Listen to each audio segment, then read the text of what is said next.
Hello friends. तो चलिए आज मैं आपको चैप्टर नंबर 8.1 क्लास 10th का क्वेश्चन नंबर 8 पढ़ाने जा रहा हूं।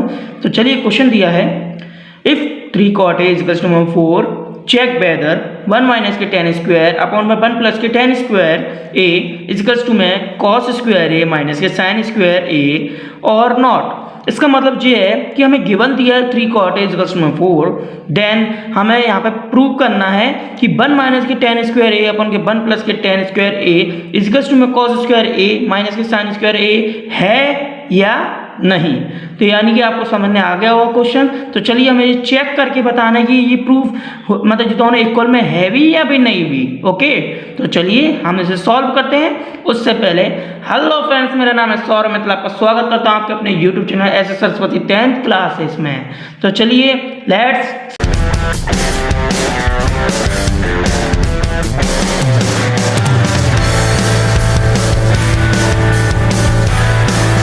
क्वेश्चन दिया है, हमें क्या करना पड़ेगा फ्रेंड्स। इससे अगर आप मान लीजिए जब भी ऐसे क्वेश्चन आए तो पहले नंबर आपका क्या करा हो, डायग्राम तैयार करा करो। तो डायग्राम तैयार जब करेंगे जब हमें कोई ट्रायंगल पता हो, तो इसलिए हम लेट कर लेते हैं। मतलब माना कि ट्रायंगल ए बी सी, ठीक है, माना कि ट्रायंगल ए बी सी है इज राइट ट्रायंगल। कौन? राइट एंगल, जो ट्रायंगल तो यहाँ ले लिया, राइट एंगल्ड एट बी।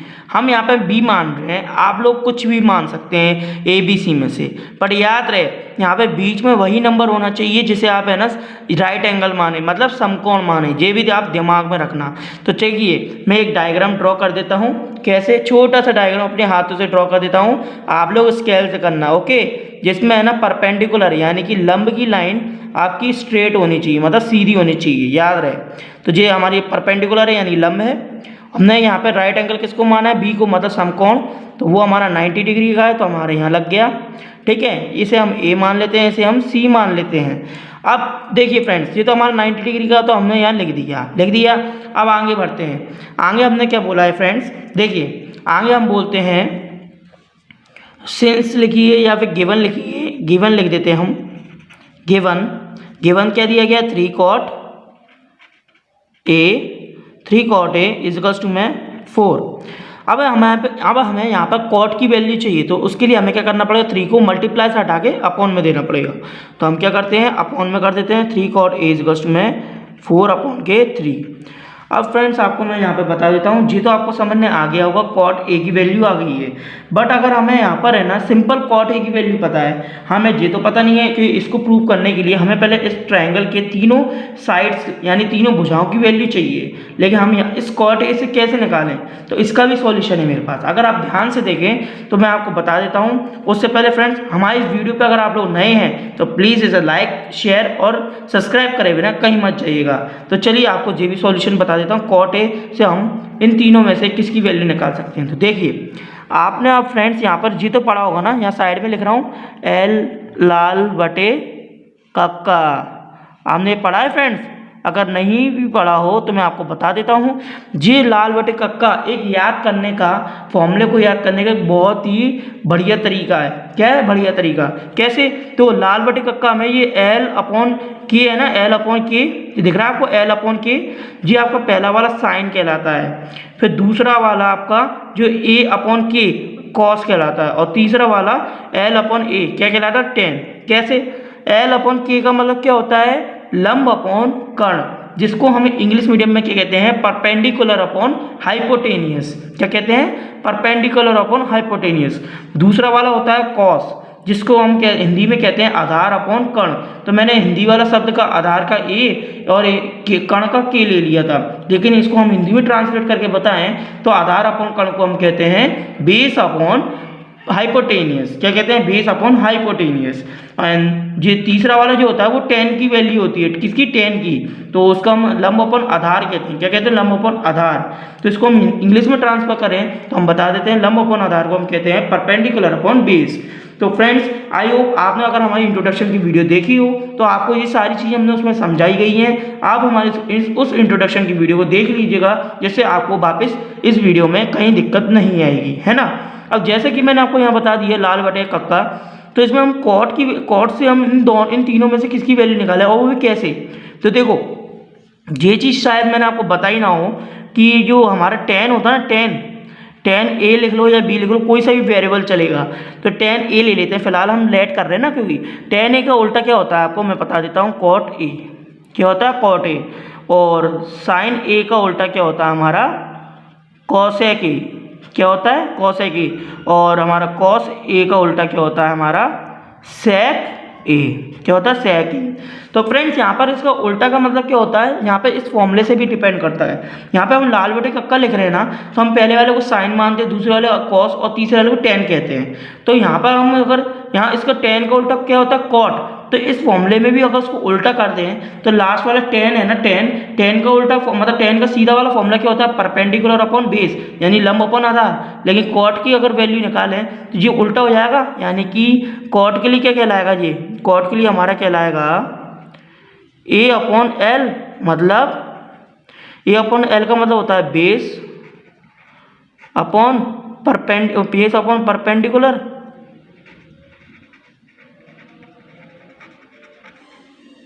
होता है कि नहीं फ्रेंड्स, बेस अपॉन परपेंडिकुलर।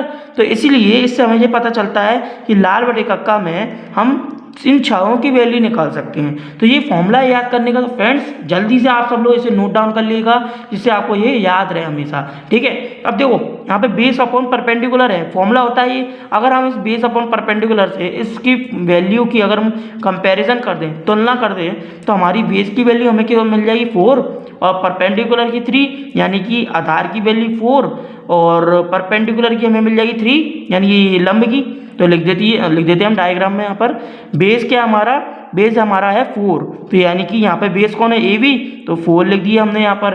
और परपेंडिकुलर हमारा कौन है, 3, तो यानी कि लंब हमारा क्या है, 3, तो हमने यहाँ पे लिख दिया 3। अब हमारे पे है क्या नहीं चीज़, कर्ण नहीं है, यानी कि हाइपोटेनियस नहीं है। तो हमें हाइपोटेनियस निकालने के लिए एक हमारा सुप्रसिद्ध फॉर्मूला है, जिसको हम कहते हैं पाइथागोरस प्रमेय से। तो फ्रेंड्स जो हिंदी मीडियम वाले हैं हम उनके लिए लिख देते हैं पाइथागोरस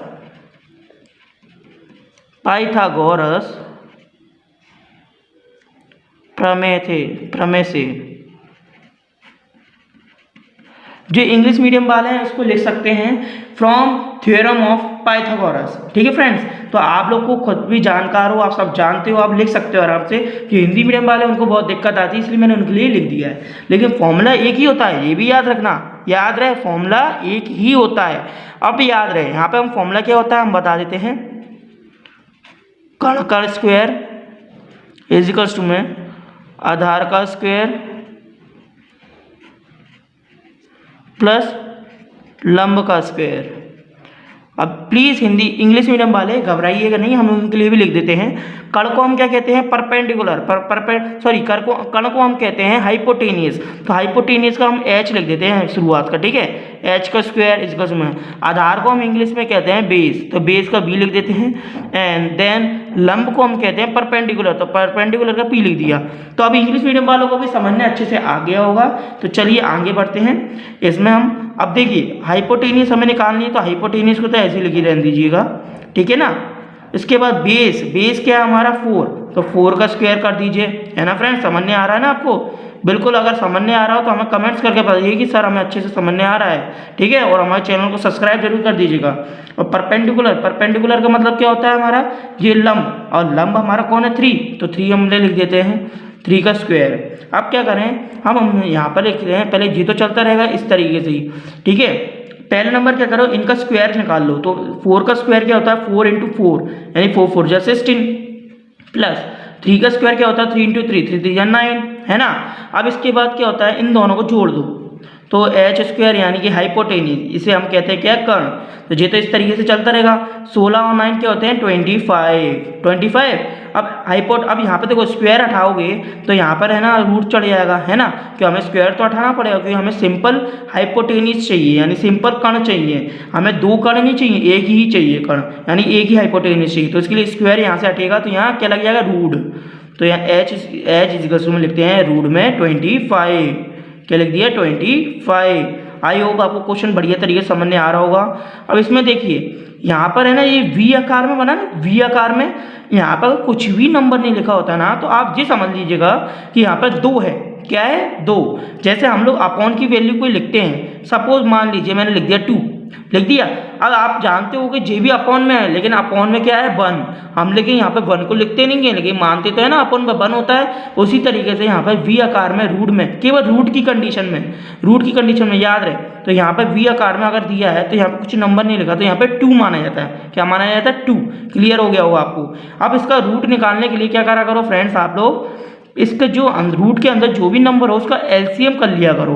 तो 25 का हम एलसीएम अगर यहाँ पर करें तो क्या निकालेगा 25 का एलसीएम, 5 का एलसीएम करा तो देखो 5 के पाड़े से कटेगा 25, तो 5 5 जाए 25, 5 के पाड़े से 1 बार जाएगा तो 1 बार चला गया। तो देखिए यहाँ पर 1 और ये 2 हमें मिल गया 5। हम क्या करते हैं हाइपोटेन्यूस इक्वल्स टू में रूट में क्या लिख देते हैं 5 × 5, इसे हमने तोड़ दिया। अब मैंने आपको अभी जस्ट बताया था अवियाली कि यहाँ पे आप कुछ भी नहीं लिखो, तो यहाँ पे क्या मानते हैं 2, तो 2 का मतलब ये होता है कि अगर इस रूट के अंदर जो भी नंबर हो अगर वो सेम है और वो भी एक बार नहीं 2 बार लिखे हैं, तो उनको रूट के बाहर निकाल दो और एक बार लिखना। कितनी बार? एक बार। अगर वो रूट के अंदर 2 बार लिखे हैं तो उनको रूट के बाहर निकाल के एक बार लिखना, 2 बार नहीं लिखना, एक बार।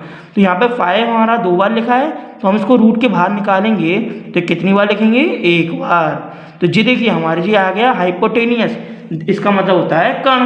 तो हम क्या लिख सकते हैं यहाँ पर फॉर्मूले में, यहाँ देखिए हमने यहाँ पे चढ़ा दिए 5। अब देखिए जब हमें ट्रायंगल की तीनों साइड की वैल्यू पता हो जाए तो हम आराम से जो हमें प्रूव करना है या चेक करना है वो हम आराम से निकाल सकते हैं। बिल्कुल निकाल सकते हैं, क्यों नहीं निकाल सकते। तो चलिए फ्रेंड्स, उसके लिए हमें क्या करना पड़ेगा, नेक्स्ट पेज पे चलते हैं। तो चलिए मैं यहाँ पे पेज ख़त्म हो गया है, मैं नेक्स्ट पेज पे चलता हूँ, तो आ जाइए।